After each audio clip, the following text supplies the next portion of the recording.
F'mozzjoni li ressa quddiem il-Parlament, Franco De Bono qed jitlob biex il-Parlament ikollu għad-dispożizzjoni tiegħu l-informazzjoni kollha rilevanti sabiex ikun f'pożizzjoni li jagħmel eżerċizzju ta' skrutinju u jiddeċiedi jekk japprovax jew le in-negozjar u l-akkwist tal-Isptar St. Philips. De Bono jfakkar li l-akkwist tal-Isptar St. Philips qed isir lejliet elezzjoni ġenerali f'nofs sentiment qawwi ta' kampanja elettorali u dan jista' jqajjem suspetti li din jista' jkun li hija mossa dettata minn esiġenzi elettorali aktar milli mill-interess nazzjonali. Huwa jitlob lill-Gvern biex meta jinnegozja ma' terzi iżomm f'moħħu li llum iddeġenera f'koalizzjoni ma' deputat u li deputat ieħor qiegħed jesprimi riservi serjissimi dwar l-appoġġ tiegħu fil-konfront tal-Gvern.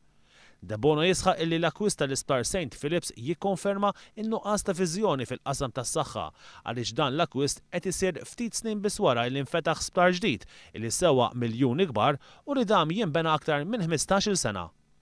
Fil-mozzjoni tiegħu Franco De Bono jgħid li d-Dikasteru tas-Saħħa taħt it-tmexxija ta' Joe Cassar ilu snin fil-mira ta' kritika ħarxa dwar nuqqas ta' mediċini, problemi ta' waiting list, problema kbira fid-Dipartiment tal-Emerġenza, pazjenti fil-korriduri tal-isptar u stat diżastruż tal-ambulanzi.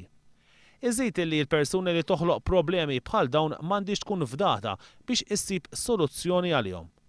Fil-mozzjoni tiegħu De Bono jitlob ukoll sabiex ir-regoli tal-Parlament jiġu riformati radikalment sabiex dawn jirriflettu r-realtajiet ta' Parlament modern.